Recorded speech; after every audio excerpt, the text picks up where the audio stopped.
Shalom saudara-saudaraku yang terkasih dalam Tuhan Yesus Kristus. Jumpa lagi dengan saya, Pastor Yahya Iskandar, dalam serial tafsir terhadap teks-teks firman Tuhan yang menarik untuk dibahas.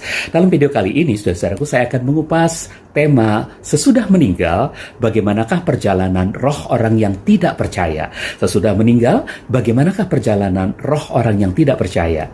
Tema ini bukan hendak membahas nasib akhir atau destiny dari orang yang tidak percaya sesudah meninggal, tetapi lebih membahas proses perjalanan roh tersebut sejak orang yang tidak percaya itu meninggal hingga roh itu tiba pada destiny-nya atau nasib akhirnya di dalam neraka. Saudara-saudaraku yang terkasih, dari serial video-video terdahulu kita sudah bisa menarik kesimpulan bahwa nasib manusia dalam kekekalannya ditentukan oleh keputusannya selama ia hidup di dunia ini. Berdasarkan iman Kristen, ketika seseorang bersedia percaya dan menerima Yesus Kristus sebagai Tuhan dan Juru Selamatnya, maka nasib akhirnya akan sangat berbahagia. Sebab dalam kekekalan, ia akan selama-lamanya bersama dengan Tuhan di dalam surga. Lihat gambar ini, saudaraku. Ini adalah lukisan seorang manusia yang menyadari bahwa dirinya adalah orang berdosa. Dan ia datang kepada Tuhan Yesus karena membutuhkan keselamatan melalui penebusan dosa yang telah dituntaskan oleh Tuhan Yesus di atas kayu salib. Inilah yang disebut orang Kristen atau orang percaya. Lihat gambar ini, saudaraku. Ini adalah gambar kebahagiaan selamanya yang dialami orang-orang yang percaya dan menerima Yesus Kristus sebagai Tuhan dan Juru Selamatnya. Sebaliknya, orang-orang yang menolak Yesus Kristus dan tidak mau percaya kepadanya, atau disebut juga sebagai orang yang tidak percaya, maka mereka akan selama-lamanya berada di dalam neraka. Lihat gambar ini, saudara-saudara. Ini adalah lukisan betapa menderitanya orang-orang yang berada di dalam neraka, terpisah selamanya dari Tuhan. Nah, tema kita kali ini akan membicarakan soal proses perjalanan roh tersebut dari sejak berpisah dari tubuh fisiknya hingga tiba di tujuan akhirnya. Lihat gambar ini, saudaraku. Ini adalah lukisan bagaimana orang yang mati itu rohnya keluar meninggalkan tubuh fisiknya dan sedang menempuh perjalanan ke tujuan akhirnya. Tentu saja dalam iman Kristen kita tidak mempercayai mitos bahwa orang yang meninggal itu rohnya gentayangan, seperti yang dipercayai oleh banyak orang dari berbagai latar belakang kepercayaan dan budaya. Sebagaimana yang diungkapkan gambar ini. Lihat gambar ini, saudara-saudara. Ini adalah contoh gambaran bagaimana roh manusia masih gentayangan membayang-bayangi orang-orang yang masih hidup. Nah, karena itu, sumber utama untuk menyimpulkan bagaimana perjalanan roh orang yang tidak percaya sesudah berpisah dari tubuh fisiknya, kita harus meninjaunya dari teks-teks firman Tuhan yang tertulis dalam kitab suci. Nah, saudara-saudara, yang pertama, mari kita tinjau lebih dahulu apa yang telah kita bahas dan simpulkan dalam serial video saya yang ketiga, yang bertema setiap manusia yang meninggal, rohnya tidak berdaulat lagi.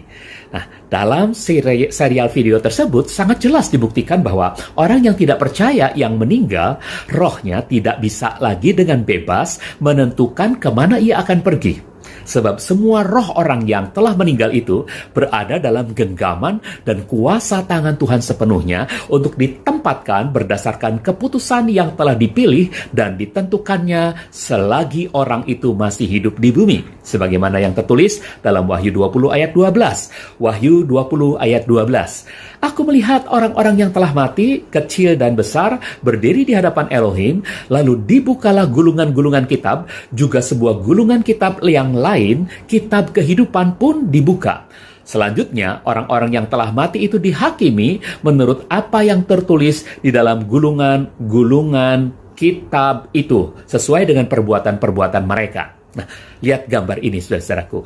Ini adalah lukisan pengadilan tahta putih ketika Tuhan Yesus mengadili setiap orang yang sudah mati, namun dibangkitkan kembali untuk mempertanggungjawabkan perbuatan-perbuatannya semasa hidup di bumi.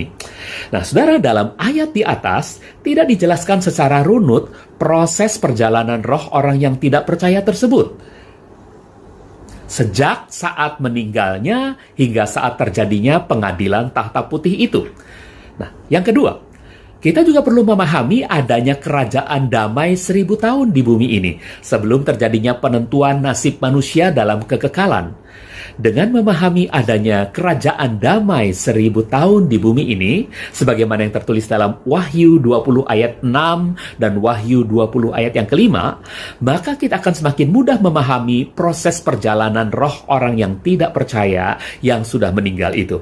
Coba kita baca Wahyu 20 ayat yang ke-6. Berbahagialah dan kuduslah orang yang mendapat bagian dalam kebangkitan pertama. Kematian kedua tidak lagi berkuasa atas mereka.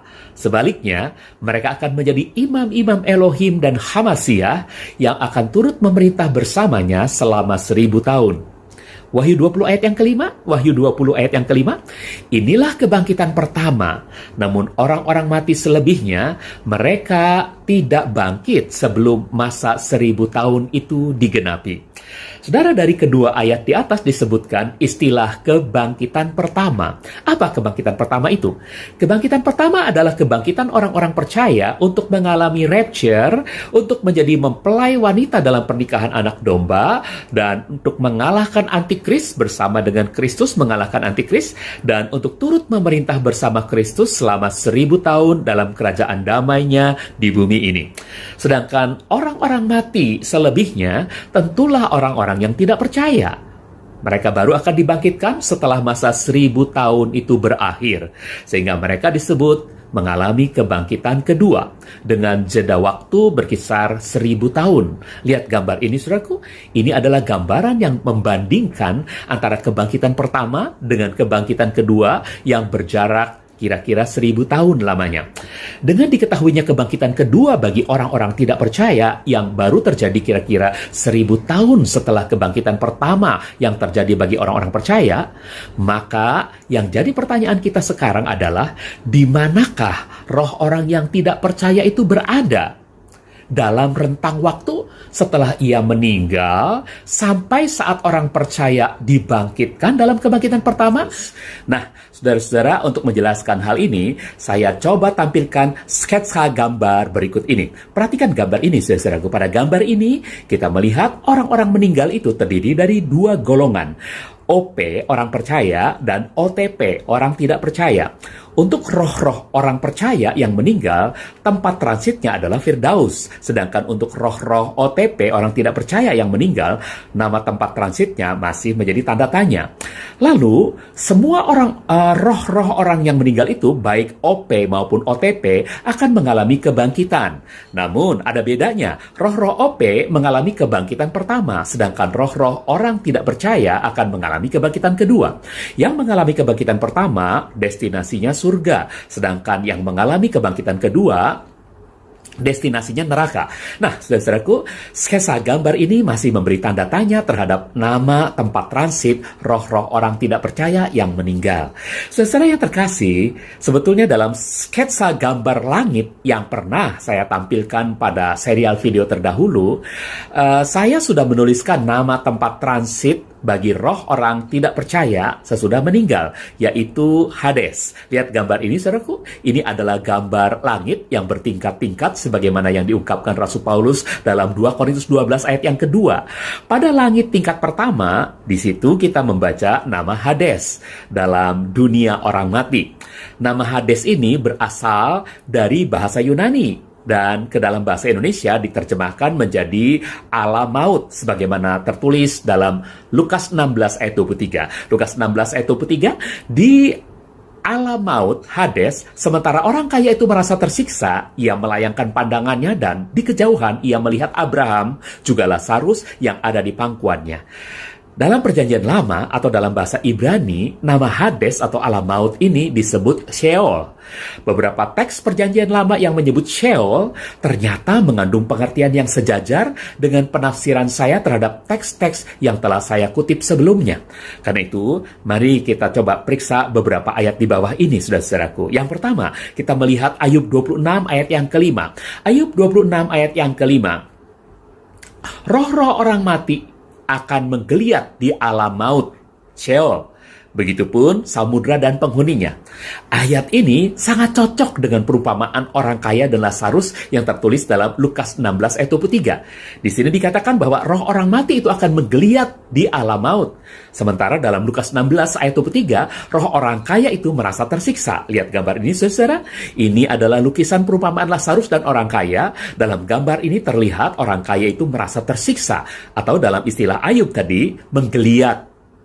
Ayat yang kedua, Ayub 17 ayat 16. Semuanya akan turun ke dalam alam maut, Sheol, ketika kami bersama-sama menjadi debu.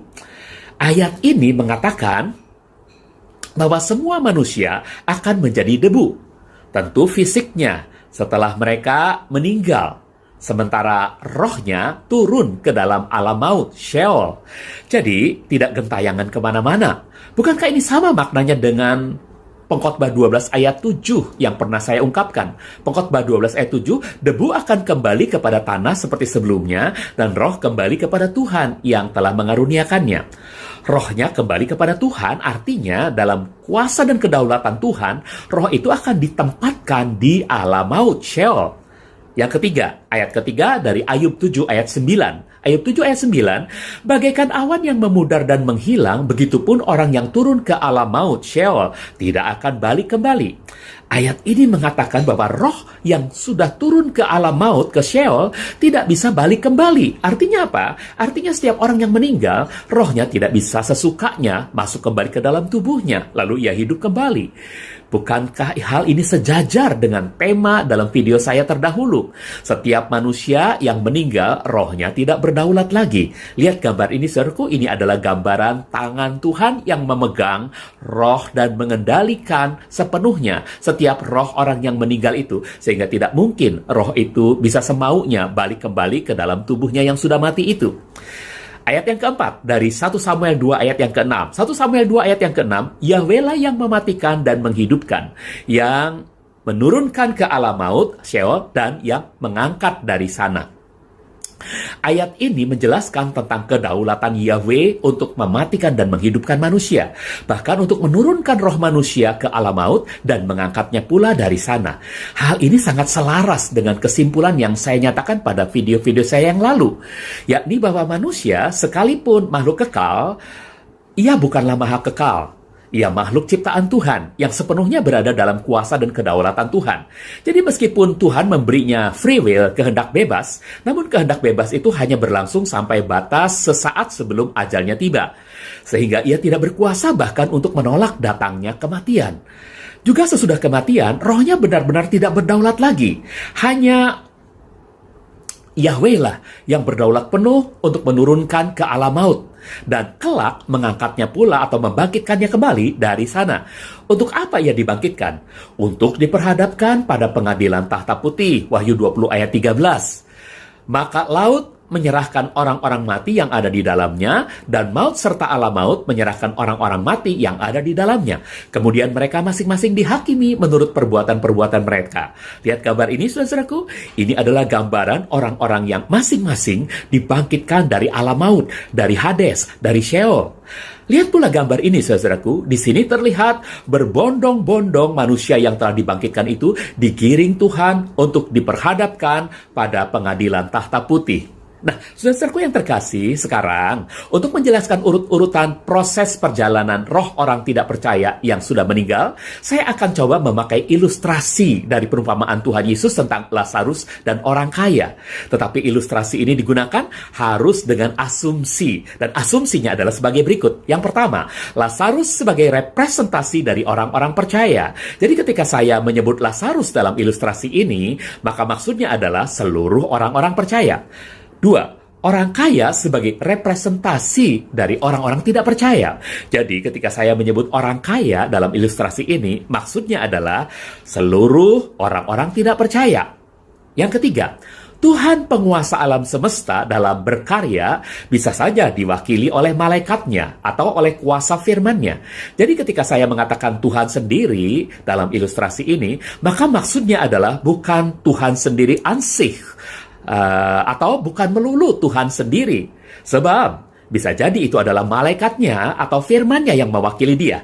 Nah, saudara-saudaraku, dengan ilustrasi dan asumsi inilah, maka proses perjalanan roh orang tidak percaya sesudah meninggal akan menjadi seperti ini. Yang pertama, Tuhan sendiri yang membawa dan memasukkan roh Lazarus yang meninggal itu ke dalam Firdaus.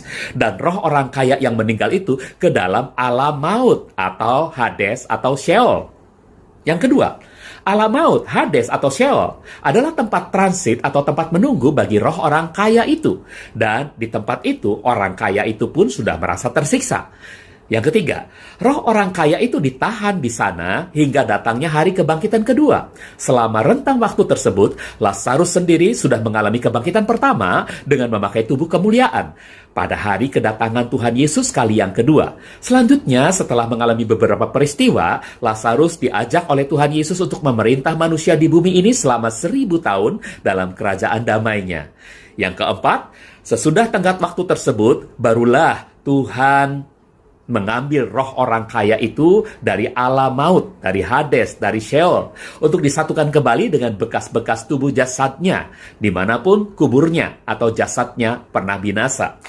Ia dihidupkan kembali, namun tetap menggunakan tubuh darah daging, bukan tubuh kemuliaan seperti Lazarus. Kemudian orang kaya itu dibawa Tuhan untuk menghadap tahta putih pengadilan Kristus. Nomor 5, Yesus Kristus mengadili orang kaya itu berdasarkan segala perbuatannya semasa hidupnya di bumi ini yang tercatat dalam kitab-kitab yang dibuka baginya. Di samping, ada pula kitab kehidupan yang juga dibuka baginya.